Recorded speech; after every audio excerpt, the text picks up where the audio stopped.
What is going on, everybody? Welcome back to the channel. As you guys can see, we are here with the big bro, Caskey.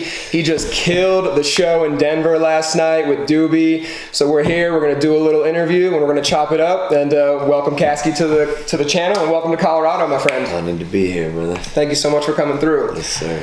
So I think first, I wanted to kind of just, I figured because this is our first interview on the channel together, give everybody a little bit of a background. We've known each other for a few years. Yeah. And really, you make music that has changed a lot of people's life, including mine. I went through a similar experience as you with my father, and your music really just helps people, as we were talking about it in the car on the way here. And so I really appreciate that. And when we met a few years ago, I was just grateful to have the chance to have that conversation with you. And since then, we've become, thankfully, really good friends. And you're one of the best humans that I know. And remember, a couple years ago, when you dropped that Yellow Wolf tape, we went up to Breckenridge and you went on that long trip with your buddies from Florida that were out here renting that big cabin. So it's just been a few years of hanging out and getting to know you. Drove me the whole hour, bro. That was one of the craziest drives. That was one of the craziest drives, honestly, that I've ever done in my life. I'm glad we made it safe. Yeah. Glad to meet you through this music journey, man. Yeah, man. Thank you. So first, I know obviously you're on this tour with Doobie. So what's been your, I guess, favorite aspect of this whole journey so far? It's like a 57, 56 city tour, something like that. You guys are going like all over the country. So what's that been like as you guys are now, I guess, probably like first quarter, getting to the first quarter? Yeah, we're like not even over the first column. There's 4 columns of dates. We haven't even hit the second column yet. But I'd say my favorite element, it's like tossed up between, like, obviously meeting fans is just so fulfilling and dope. Like making music in its own right is really fulfilling to me, but it feeds my spirit so much to like just see the impact on people. Reading comments on the internet is one thing, but like really feeling the energy off of people is like so fulfilling. And because of COVID, like didn't do shows for like 2 whole years, so I feel like I got that element back in a big way, which is dope. But the other element that's like been a favorite of mine is just being on the road with Doobie, because like a lot of people know that we've got a friendship and stuff, but like Doobie is really like, as an artist and a friend, somebody that's like impacted my creative life in probably like the most impactful way, and like I've influenced him a lot of similar ways, and like we both really pushed each other as artists, but like he really like lifted me up in a time where I was really low in my career and uninspired, and he just like put all this self-belief back into me and put all this perspective of like what a great artist is and what matters and what to care about and what to aim towards. And so he's just like a really important person in my life and a really important artist. And we say all the time, we feel like the same person just with different lives, like we grew up really differently in different area codes and different kind of like family styles, but like as artists we feel very kindred, and like we have the same outlook on art, the same value of it, and just sharing this experience with him has been like really dope. It's a lot cooler than just being on the road with another artist. Like it's like I'm really on the road with like my brother, and every day we have conversations about art and what it means to us, and like it's really rare that you meet artists like that, and so it's been really dope. That's incredible. I know, like, just watching you guys, from the show last night and how you guys just interact backstage and stuff like that, you guys are just like the best Real of friends. And yeah. So speaking to kind of like what you were saying, just with artistry and passion and purpose, we were talking about it also again in a little bit in the car. That's kind of been like a new, I shouldn't say a new, but I guess a redefined path that you've been taking, especially over this whole year with the albums and everything that you've dropped and the content that you've been putting out on social.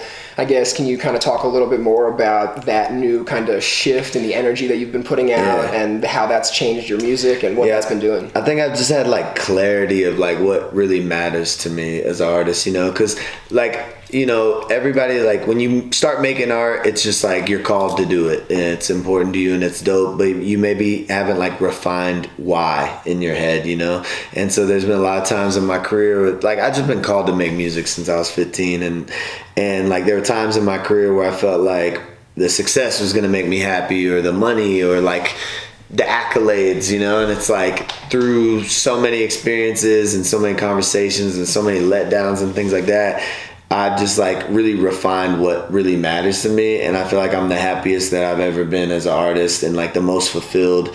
And it's just because my perspective is aligned, and I'm like, I realize that what matters to me, and that's like making an impact, and that's being honest and just being real genuine to what's being called out of me, not trying to play the game and listen to what's popular or do it to be popular or get money or any of these things. Like I truly just approach my art right now from just what is being called out of my spirit, listening to that, and then just like trying to be as impactful as I can in a genuine way and like nothing forced. And so yeah, I just like had a lot of clarity in that vision in the last like year specifically. And it's like that, and what's ironic is that I'm now having the most outward success that I've ever had, which is like, that's God, you know. It's like God, it's like I feel like God withheld a lot of success when my perspective wasn't right, because I would have just destroyed it, or I would have like not enjoyed this or not lasted. I would have self-destructed. So I feel like that kind of purpose and recognizing that pairs so well with, you know, obviously now that COVID's over, being able to go on tour like this. Because I watched it. I watched it last night. I mean, people might not know this, but you and Doobie, but you guys hang out after the show, and even if people don't buy a meet and greet, you guys wait and take pictures and say hello, and you guys remember everybody's name, and you remember who came to the show 2-3 years ago, and you guys just make it such a meaningful experience for people. And then those people obviously like have that connection to your music. It does something for them, and then you get to see that impact, you know, hundreds, thousands of times a night when you guys do these shows. So it's got to be just an incredible feeling. I know last night I could kind of see it on your face. It's like it's just trippy. Like I'm just like, I don't know. People are like almost like shocked sometimes at like how much time we give to it, and I just tell them every time like I'm so grateful. It's incredible. For this, like I'd tell them on stage, I'll stay here till fucking 5 a.m. if I have to. Like I remind myself all the time like that this isn't about me. Like the gift God gave me and like what I do with my career, it's like so not about me. Like making music is fun and it's cool to me, but it's like this all has such a greater purpose, you know. It's like I just remind myself every day like I'm a servant to this, and I'm like really grateful that I can provide for my family doing this. I'm grateful that anybody cares about this shit. So it's like staying after is like way cooler than the show. The show is fun, but it's like, dude, I love just meeting those people that have that impact. So cool, man. Like I have like at some points in my career I was like overwhelmed by stuff like that when my perspective was wrong, and I felt like it drained me, like people's stories and all this shit. And it's like, once I just corrected my perspective, I feel like fueled by it. Like I can't even go to sleep after the meet and greets. Like I'm not tired. Because you're thinking about how much someone's story. I'm like, it literally is like fuel now. So, that's incredible. Yeah. So speaking kind of back to the music side of things, obviously a few years ago, back when you got started, you were signed to Cash Money, and then now you're on like an independent, you know, kind of journey. What's that been like, having the creative freedom? And we were also talking about this in the car too. There's so many limitations and kind of red tape when you're dealing with labels and, you know, stuff like that, to where now you can put out music and put out content when you want and organize it when you want. I guess, what's that been like? For me, like personally, like even when I was on Cash Money, I had a lot of I had like ultimate freedom even on Cash Money, because just my situation with Birdman was like real like personal. Like he hit me up, wanted to sign me. It wasn't through the label. It wasn't like through all this stuff. So like even when I signed, Bird never tried to control my music. He let me do whatever the fuck I want. He let me keep all the rights to my music. Like I've never even paid them back for the advance that they gave me. It's like, it's a unique situation. But like just in general, like I've you know, had management situations and like seen other artists work with labels. I just know how much red tape there is, and how like, you know, even at times when I was trying to release music through Cash Money, it's like it wasn't like the easiest situation, but I just always had the freedom to just like put it up on streaming platforms. But I just like, I don't know. I think being an independent artist nowadays is the coolest fucking thing ever. Like you could just drop whenever the fuck you want. You could reach directly to your fans. You could just like completely control your own narrative. And I think kids like underestimate how happy they're gonna be doing that. Cause like I have kids message me all the time and be like, should I sign to a label and like all this shit? And I'm like, I mean, first of all, a label's not even trying to sign you right now. So stop thinking about that. But like, you know, kids like think we like give our power away a lot as artists, as people. You know, I did this a lot as an artist, where I was like, man, I just need to find the right manager. I need the right label to come find me. It's like you're technically like giving your power away. Like God made you a creative. God gave you your genius is what you see that nobody else sees. And so like that's God's gift to you. So when you like give it away like, oh, I need a manager that's gonna make me pop, it's like, no, motherfucker, if you just listen to what God's calling out of you, you'll go right where you're supposed to go. It's like you've already got the tools in your toolbox, you just got to figure out how to especially use with the internet now. Especially with the internet now, it's like, dude, I've never seen anybody's life change so drastically than in the age of the internet. Like you could literally go from a fucking nobody to a superstar just by being genuine. And like, I don't know, man, it's just such a beautiful thing right now. Like I'm totally have no desire to ever sign to a label again. Like I'm good. That's amazing. That's some crazy. Me too. If a situation, you know, I never say never, because you know maybe if some situation comes along, but I'm like, that's so not in my line of sight. Like I just love this shit. I literally put music out whenever the fuck I want. I can provide for my mom, my nephew, my girl off of the music that I put out. I can travel around the country, meet people. I'm like, I don't, You're going to New Zealand, bro. You're traveling. Dude, I'm about to go to fucking New Zealand and perform with Yellow Wolf. And I put that tape out with Yellow Wolf totally on my own accord. It's incredible. Like, dude, fuck a label, dude. So speaking of that now, let's talk about New Zealand, dude. Major. That was just announced like 2 days ago, 3 days ago. Yeah. You, DJ Paul, Yellow Wolf. Ridiculous. That'll be my first time performing the Yellow Wolf album. And it's in New Zealand. Incredible. I've never even seen pictures of New Zealand. It's beautiful. But I know they filmed Lord of the Rings there, so I just keep picturing myself like in fucking Middle Earth, like I can't wait, bro. It's gonna be awesome. Incredible. Yeah. And that's happening. So you guys are on this tour for the rest of August, all of September, half of October, and then I'm flying directly from the last show to New Zealand. I was just gonna ask, do you have any pause time in between all of this? No.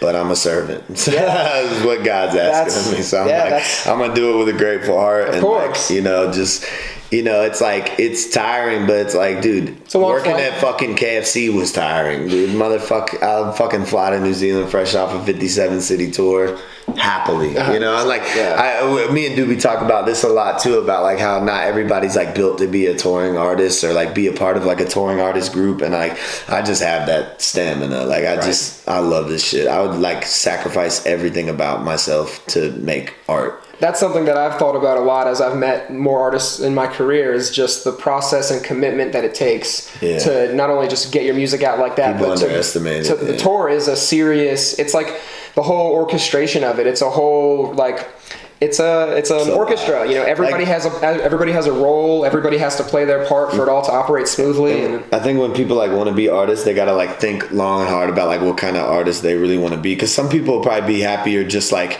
you know, being at home and putting music out on streaming and making a living off of that. To me, like, I'm just a crazy, energetic, like spastic person. Like, I don't know, I'm really fulfilled by it every night, and the like changing of the scenery, the meeting people. Like, I feel like I have infinite energy to meet people. Like, that's just like that's another gift God gave me outside of just making music, is like I really have like patience and the energy and the like mental fortitude to meet lots of people. You know, like I don't feel taken away by it. I feel like that's really why I'm here. A lot of people don't. Most people obviously don't have that. People barely have the ability to like be nice to like a clerk working at Starbucks. Motherfucker, I fucking do this shit all day. And like, you know, people don't understand. It's like, dude, I'm getting heavy energies every night too. It's not just a quick Starbucks interaction. It's like kids venting their whole life story to me.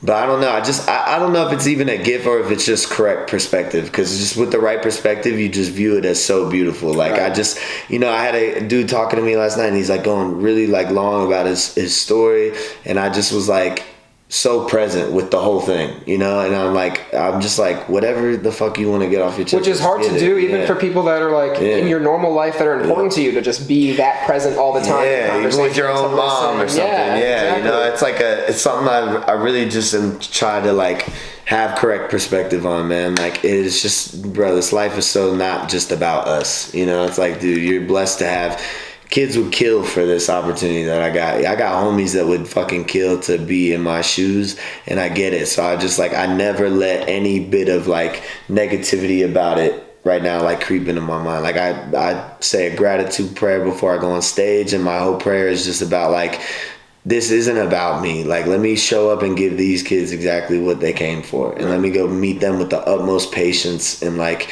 you know, like that's really just all I care about. It's amazing. I've had the chance to meet a lot of different artists, and I've never met someone that takes that time to do that after a show, to meet every single person, to hang out with every single fan, listen to every single story, you understand in every single city you go to why your music connects to everybody that it connects to. It just fuels and that's like, me. That's an amazing thing. I get chills every night just listening to kids, and like just, I don't know, man. Like it's just, I'm really grateful. Like there were so many times in my life where I like wasn't sure if this shit was gonna do anything. I wasn't sure it was gonna work. I didn't know why I was, and it's like, I don't know. I've just reached this point where I'm like, dude, this is such a fucking blessing. Like it's Incredible. so dope, man.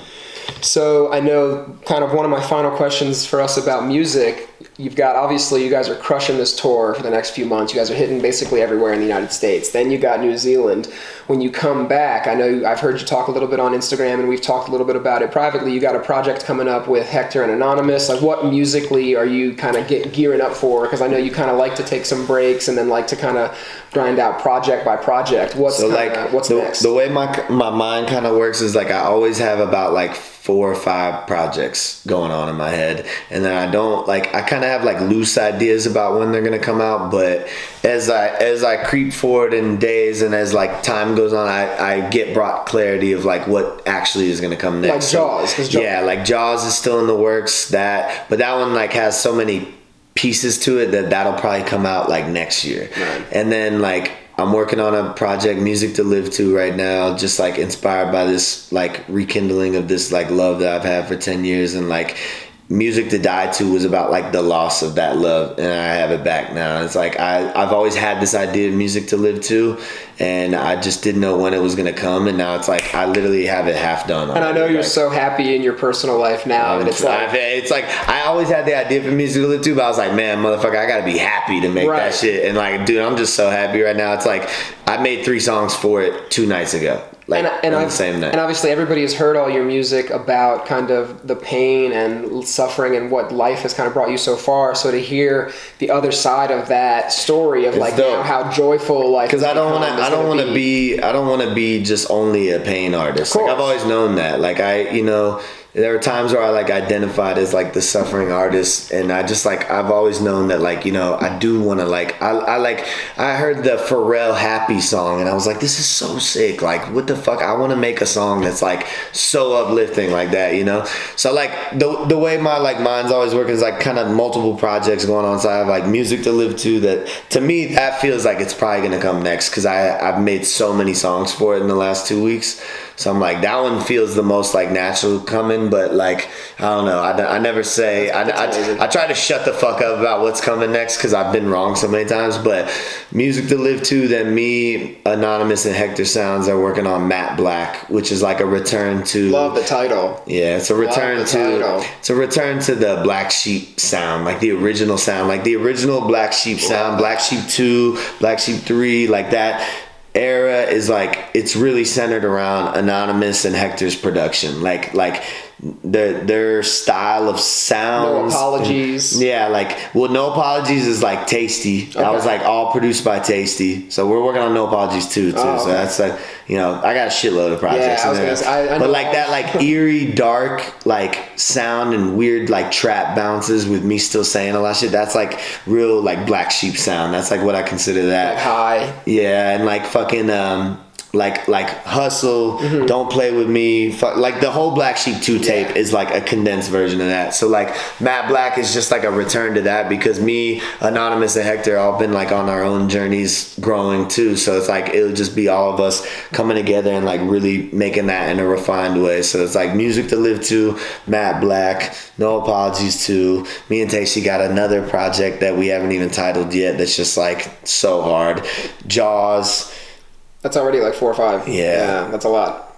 That's like, I feel like half of next year. I'm trying to push Yellow Wolf for Yellow Wolf Black Sheep too. Like, I'm just like, I don't know. I always like have multiple projects that I'm like brewing, and then just as the time comes, like even with this isn't even my final form. I was working on these other projects that I just spoke about while before that came. Right. And then it was just like one day I just got the download from God of like, this isn't even my You said you worked on that in like 2 weeks and did the whole album in like a week and a half. It's incredible. So who do you think, so now kind of pivoting from music, obviously art's a huge part of your life and, you know, a lot of people's lives, mine included. What art, I guess, outside of music do you kind of daily gain inspiration from? Like who, as an artist that's outside of music, do you look to like really, I guess, fire you up or find that inspiration? So like, a couple different things, like not even an artist, but Wes Watson just as a person is like my mentor and like just somebody that just fuels me to be aligned with my purpose. Like him and I have totally different purposes, but he's just somebody that like always fuels my alignment, and then that like gives me infinite like honestly I've been the most inspired I've ever been these last couple months. Every time I go in the studio, I make the songs within 15 minutes and they're just right, like you know what you're trying to say. Yeah, like it used to be kind of like figuring it out, and like lately I'm just like so inspired all the time that like right when the beat comes on I'm like boom, got an idea, let's fucking lay it. Like it just happens so quick.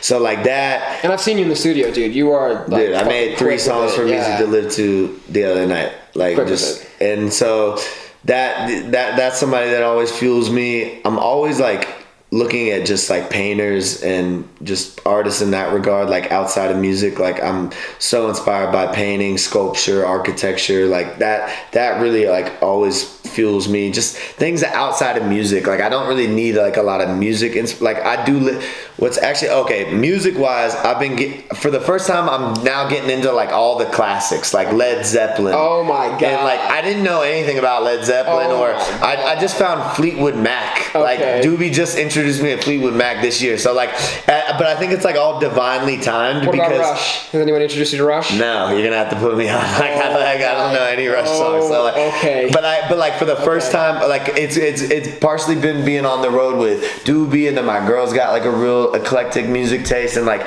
I don't know, just for the first time, like I'm being introduced to this stuff, because like when I was younger, it was like current like hardcore metal and shit, and then like some rap, but like for the first time I'm getting put onto like real like classic records, and like that's fueling me so much because it's totally irrelevant to like what's currently going on in the culture, and I love that. And also those records have been hits for decades. What the and fuck? Decades it's crazy. and I'm decades. like blown away. Like so Fleetwood Mac. When we end this, dude, I gotta play you YYZ. Yeah, please play me something. Like oh my god. So like I've talked about art so much and so many different. This is my painting, motherfuckers. I painted. It's been the centerpiece of my last 2 houses. You guys know.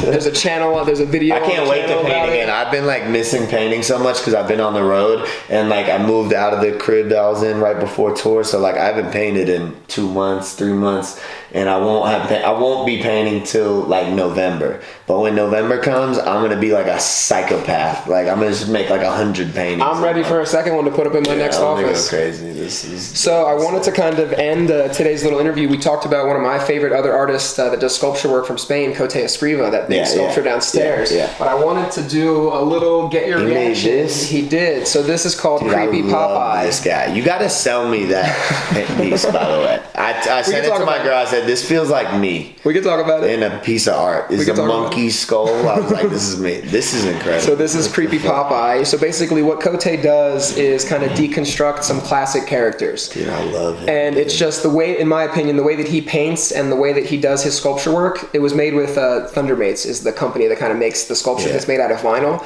And there's 200. You can look on the bottom. There's 250 of those in the world.